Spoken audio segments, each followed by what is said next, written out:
Ed equinozio di primavera fu, anche se una volta tanto bisogna smentire il sapere popolare, perché la tradizione secondo cui la primavera inizia il 21 di marzo negli anni 2000 non vale. Sono già 7 anni consecutivi che l'equinozio di primavera cade infatti un giorno prima, il 20 di marzo, e anche il 2014 non fa eccezione. Stessa cosa accadrà per tutto il secolo, fino al 2102, tranne che in alcuni casi in cui addirittura l'arrivo della primavera sarà nella tarda serata del 19 marzo.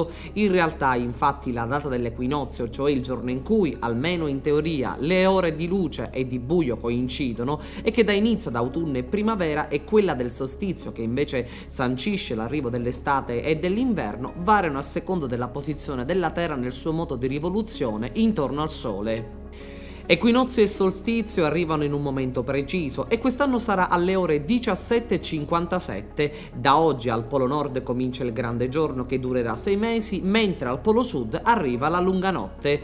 Ad Agrigento si vive già a pieno regime questa stagione, caratterizzata da temperature miti e giornate davvero splendide. In molti decidono di trascorrere le giornate all'aria aperta portando a spasso il cane per fare una passeggiata, footing o per portare i bambini a giocare. Ieri letteralmente presa d'assalto la pista di pattinaggio a San Leone da tanti giovani che hanno deciso di trascorrere queste prime giornate primaverili così piacevoli all'insegna del sano divertimento e dello sport. Ma lo si sa, Agrigento è tradizionalista per certi versi. Chiuso il capitolo riguardante il balletto delle polemiche sulla sagra del mandorlo in fiore, ecco riecheggiare il vecchio ma familiare ritornello del mare di San Leone. Ecco come si presentava ieri pomeriggio il tratto di mare prospiciente la pista di pattinaggio a San Leone. Riecco le chiazze giallastre galleggianti che hanno reso tristemente noto il mare sanleonino.